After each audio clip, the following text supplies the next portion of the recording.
Hi అండి, welcome to my channel Gayatri thoughts. మీషోలో ఒక జ్యువెలరీ సెట్ తీసుకున్నాను. చాలా బాగుంది. ఈ జ్యువెలరీ సెట్ అయితే మనం ఫెస్టివల్స్కి,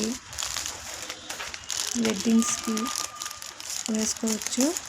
ఇంకా చిల్డ్రన్స్ కూడా ఇది చాలా బాగుంటుంది. నాకైతే తక్కువ ప్రైస్లోనే వచ్చింది. నాకైతే 250 రూపీస్ పడిందండి ఈ జ్యువెలరీ సెట్. ఇప్పుడు ఇంకా చాలా ఆఫర్ ఉంది, 240 రూపీస్కే వస్తుంది. దీనికి సంబంధించిన కోడ్ కూడా నేను డిస్క్రిప్షన్లో ఇస్తాను, చెక్ చేసుకోండి. అలాగే ప్లీజ్ లైక్ చేయండి, షేర్ చేయండి, సబ్స్క్రైబ్ చేయండి. దీనికి సంబంధించిన ఫోటో కూడా నేను డిస్ప్లే మీద ఇస్తాను, కావాలంటే అక్కడ కూడా చెక్ చేసుకోండి. అక్కడ కూడా 240 రూపీస్ అనేది ఆఫర్ ఉంటుంది. Thanks for watching my video.